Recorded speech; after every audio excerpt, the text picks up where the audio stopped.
Actually ഇന്നലെ ഈവനിങ്ങിൽ ഒരു wedding ഫംഗ്ഷന് പോകുന്ന വഴിയാണ് ഞാൻ ഈ കാഴ്ച കണ്ടത്. This was my first experience. ഞാൻ ഈ ഫിലിമിലും അങ്ങനെയൊക്കെ കാണുന്നതെന്നല്ലാതെ കണ്ട് ഞാൻ ഇത്രയും വിളക്കുകൾ ഒരുമിച്ച് കത്തിച്ചിട്ടൊന്നും ഞാൻ ഇതുവരെ കണ്ടിട്ടില്ല. ആ ആഗ്രഹം പറഞ്ഞപ്പോൾ സായിച്ചേട്ടൻ പറഞ്ഞു, ബാ നമുക്ക് ആ വിളക്കൊക്കെ കത്തിച്ചിട്ട് മെല്ലെ പോവാ കല്യാണത്തിനെന്ന് പറഞ്ഞ് ഞങ്ങൾ വിളക്ക് കത്തിക്കാൻ അങ്ങ് ഇറങ്ങി. ഐ ഡോണ്ട് നോ എന്താണ് ഇതിൻ്റെ കറക്റ്റ് ബിഹൈൻഡ് സ്റ്റോറി, എന്താ ഇതിൻ്റെ ഐതിഹ്യമൊന്നും എനിക്കറിയില്ല. പക്ഷെ ഞാൻ പ്രാർത്ഥിച്ചുകൊണ്ടുകൂടിയാണ് ഈ വിളക്കുകളൊക്കെ കത്തിച്ചത്. ഭയങ്കര എക്സൈറ്റഡ് ആയിരുന്നു. ഇത്രയും വിളക്കുകളൊക്കെ ഇതിനെ ഒരുമിച്ച് കത്തുന്ന കാണാൻ ഭയങ്കര രസമായിരുന്നു. അതിങ്ങനെ കത്തിച്ചുകൊണ്ട് നിൽക്കാനും ഭയങ്കര രസമായിരുന്നു.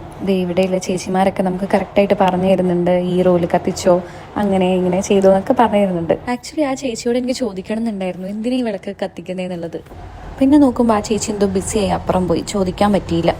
ആർക്കെങ്കിലും അറിയോ എന്തിനാ ഇങ്ങനെ ഇത്രയും കൂടുതൽ വിളക്കൊക്കെ കത്തിക്കുന്നേ എന്നൊക്കെയുള്ളതിൻ്റെ ബിഹൈൻഡ് സ്റ്റോറി എന്തെങ്കിലും അറിയെങ്കിലും ഒന്ന് കമൻറ്റിൽ പറയണം കേട്ടോ. എന്തായാലും ഞാൻ ഭയങ്കര ഹാപ്പി. എൻ്റെ കുറേ നാളത്തെ ആഗ്രഹം അങ്ങനെ സാധിച്ചതുകൊണ്ട് ഭയങ്കര ഹാപ്പി. പിന്നെ ഞങ്ങൾ നേരെ അവിടുന്ന് കല്യാണ വീട്ടിലേക്ക് പോകാൻ വേണ്ടിയിട്ട് ഇറങ്ങി. അപ്പം മറക്കണ്ട, അറിയുന്നവരെ കമൻറ്റ് ബോക്സിൽ പറയൂ കേട്ടോ.